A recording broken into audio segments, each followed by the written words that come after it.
You know, I'll never forget that night when Mary told me. I popped round to see her, as I did nearly every night since we'd become engaged 3 months before. Coronation Street was on the telly. Oh, nothing odd about that, I suppose, except they always seem to be arguing. You know, I loved Mary's company. Well, of course I still do. And she's always warm and kind, always ready to listen, especially if I had a really hard day. But she looked very stressed that night. She was a bit sullen. I mean, something was up. Something was weighing heavily on her mind, that was obvious. I even got the feeling that maybe she didn't even want me to be there. And then she told me. She looked up and said quietly, "I'm pregnant, Joe." It was like a dagger in my heart. I just froze. I didn't know what to say. I mean, I hadn't been with Mary. Well, not in that way. I'd not slept with her, I mean, call me old-fashioned, but I'd wanted all that to be special after we got wed. And I thought, how could she have been unfaithful to me? Had she really been with some other bloke? My mind was all over the place. And I know there was a night a few weeks before where it was my birthday. I'd had a skinful with a few of the lads. I mean, maybe that night I'd drunkenly taken advantage of her. Maybe in disgust, we both blocked out the memory. But no, it couldn't have been. No, I was clutching at straws, to be honest. I just stood there, silent. Well, I was angry and confused, my heart was racing. Then Mary broke the silence and said, "I know what you're thinking, Joe. I haven't been with anybody else. Honestly. But I did the test this morning, and it's true. I'm pregnant." And then she said, "But I had a dream last night. It was weird. It was like someone telling me this baby's really special. It's going to make a difference to the world. And today, I know it and feel it." Well, I think I mumbled something like, "Oh yeah, make a difference. It'll make a difference to us, all right."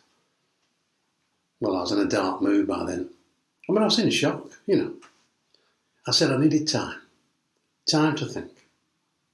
And I just walked out of the house. With a heavy heart, I can tell you.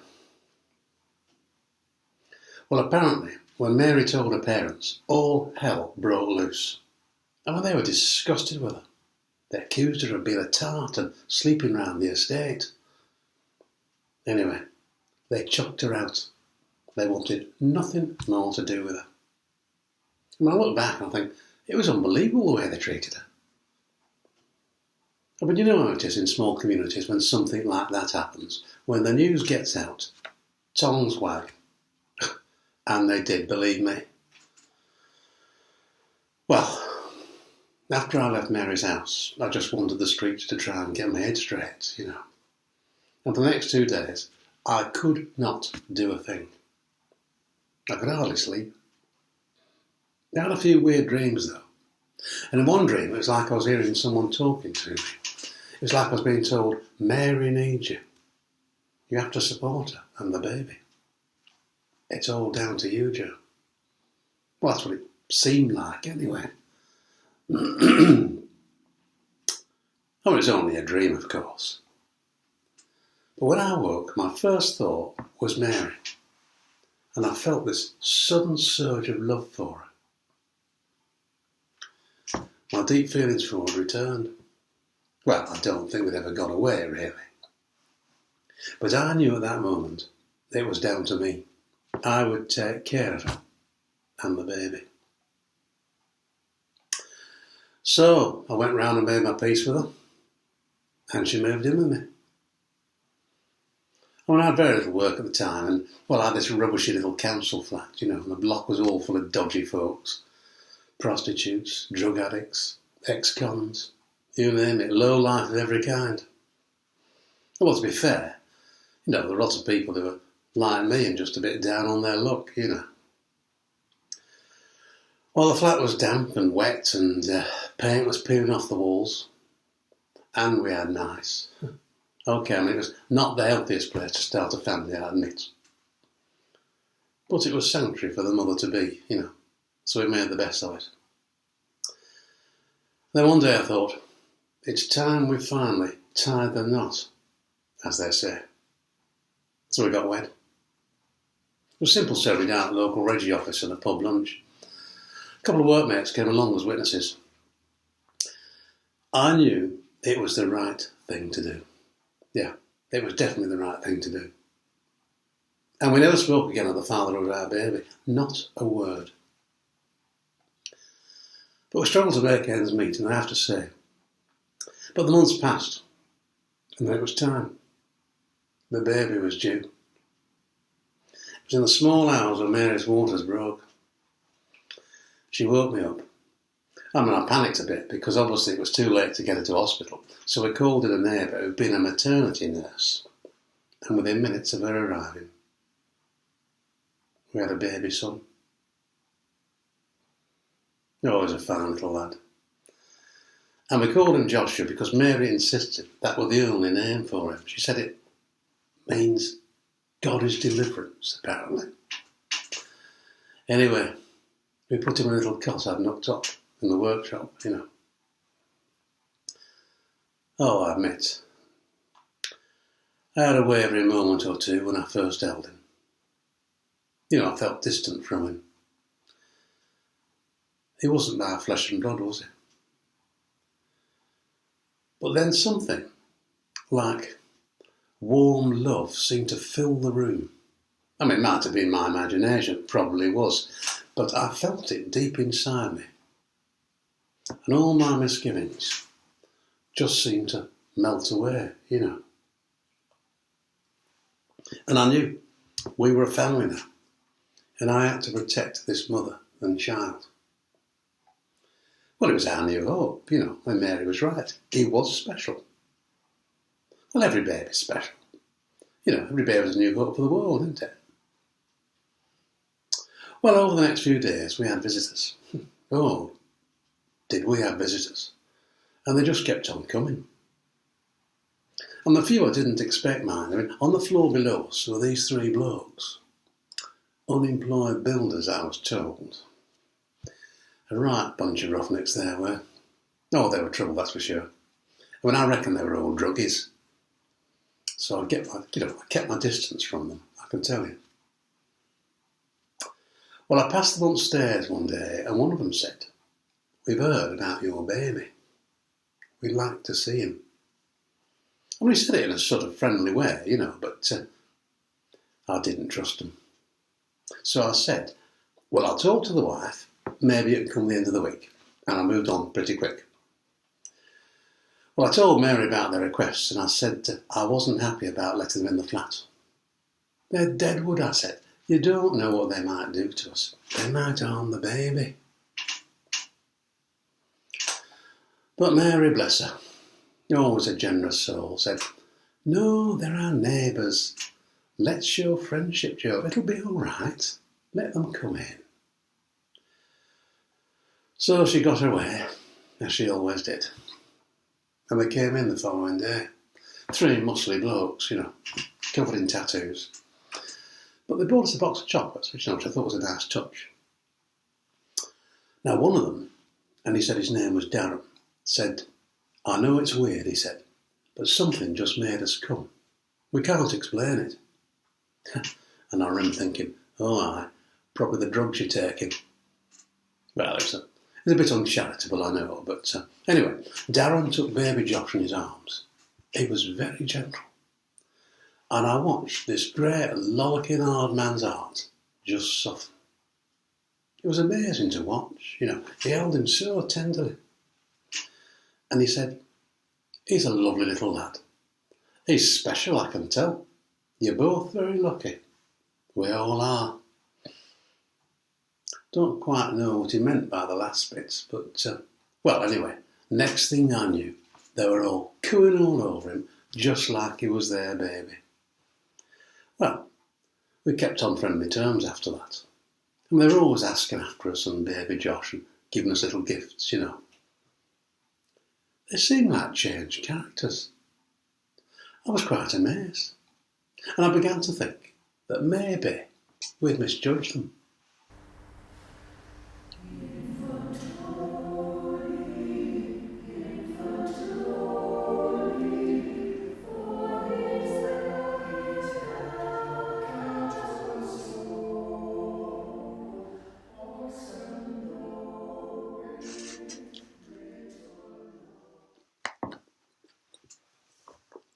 Well, you know, a few weeks later, we had another strange visitation at the flat.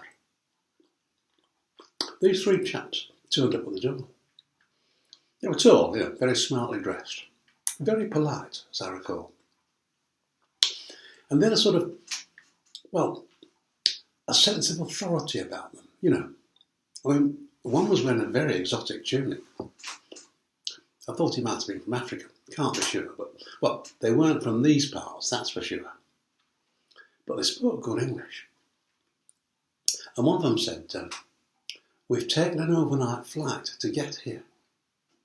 We wanted to come and see your baby and pay our respects. I can't remember now where they said they'd come from.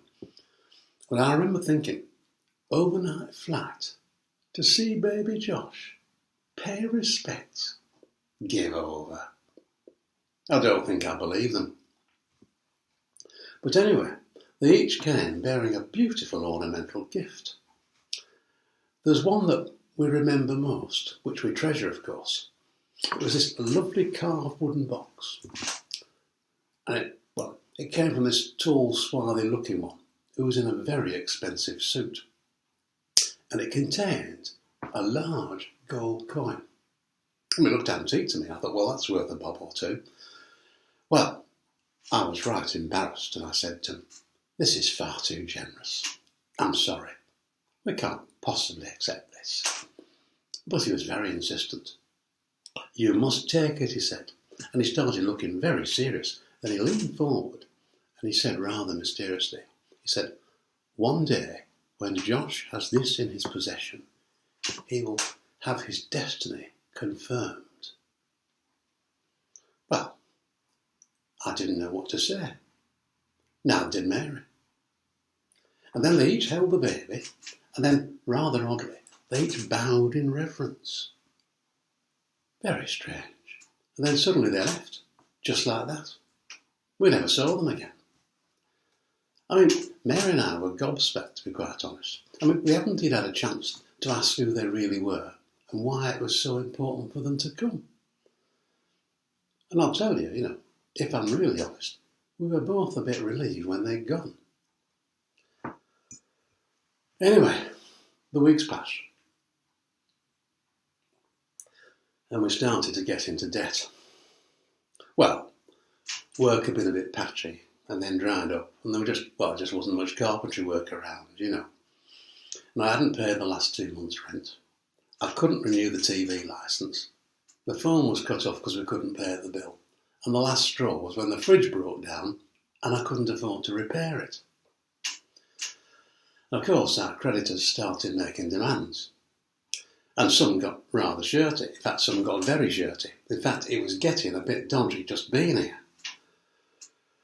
Well, one of my mates said he had a cousin with a little guest house down on the south coast. So we went down there for a while. Very nice place, I have to say. Oh, and they charged us peanuts for staying there. And luckily, I managed to get a bit of carpentry work with a local builder, and he paid well too, so much so that we were able to pay off all our debts back home. That was a great relief. Well, Josh, of course, was a live little toddler by now. Oh, he was a right little monkey. But there came a day, well, we thought we knew it was time to go home, and as Mary said, we've got to get him into nursery school, you know. And, well, we missed our friends as well. So we packed up and headed home. And in some ways, it was nice to be back. Well, we got little Josh into a nursery, and it was a fun time for him, you know. He was an inquisitive, curious child. Oh, he was into everything, of course, but they all are at that age, aren't they? And sometimes he'd fix you with a stare when you talked to him, like he was somehow looking deep into your soul. To be honest, it was a bit unnerving sometimes. But anyway, Josh had a happy childhood, you know.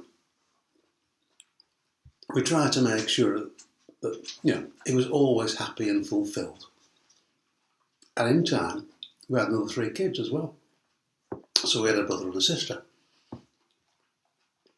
Well, when we got into primary school, we realised he wasn't, well, how can I put it? He wasn't quite an ordinary child. I mean, he was very confident for his age. He made friends quickly, which was nice, you know, and he got into trouble occasionally in the playgrounds. But that's, you know, that's lads for you, isn't it? But sometimes Mary got a bit worried about the company he kept. She wasn't too happy about his choice of friends. You know, Josh often seemed to go for the difficult ones. Well, the troublemakers, to put it bluntly. But even his teachers had to admit, you know, he had the gift of friendship. And you always got the impression he gave more than he received, you know, if you know what I mean. I mean, I remember one lad called David. A right little monster he was. He bullied the other kids something rotten. Always in trouble in class. Now, Mary knew his mum, who told her that he was always angry and disrespectful at home, when the parents couldn't understand why he was so unhappy. I mean, they were at the end of their tether. So David's mum one day asked if Josh could come round and befriend him. You know, she thought, well, you never know. It might have a calming effect on him. Well, Josh turned him round. Amazing. After a few weeks, you know, a few visits, David became a lovely, friendly little lad. Couldn't do enough for you. And they were both inseparable. I mean, they were like 2 peas in a pod, I tell you. And David's parents couldn't thank Josh enough. And you know, we heard recently that David is now a social work manager and does life coaching in his spare time. He's doing very well, apparently. It's amazing how he's turned out. I mean, it just goes to show they grow up in the end. But I have to say, we never doubted Josh's gift for straightening people out after that childhood friendship.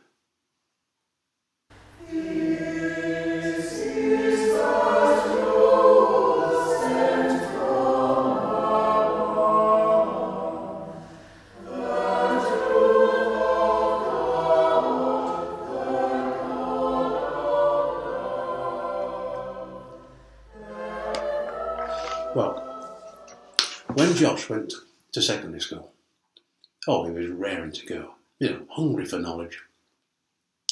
But he became a bit of a challenge for the teachers. And his form teacher, I remember, said that sometimes when Josh started talking to him, it wasn't always clear who was the teacher and who was the student. Didn't surprise me. I mean, Josh knew his own mind all right. I remember one occasion, well, neither of us will ever forget this.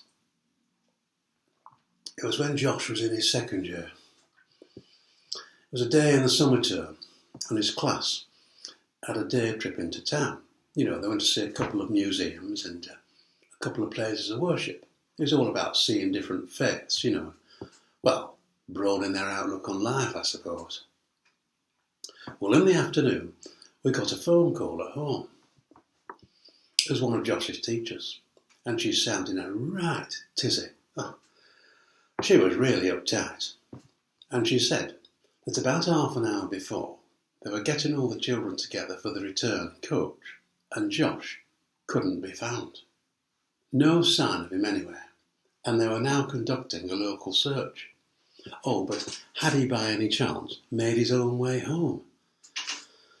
Well, of course he hadn't, and Mary went hysterical. I mean, we were both sick with worry. I mean, we didn't really know what to do. Well, I started phoning around to see if he'd gone to friends' houses, And we were just thinking, maybe we should get the police involved. And the phone rang. And it was a mate of mine called Jim. And he was in a phone box. And he said he'd just been walking through one of the town squares and he'd seen our Josh standing on the steps of some church talking to this great crowd of people. He said he'd spotted the mayor. He said there were other local dignitaries, there were imams, there were Sikhs and other religious types, community leaders, doctors, all sorts of bigwigs.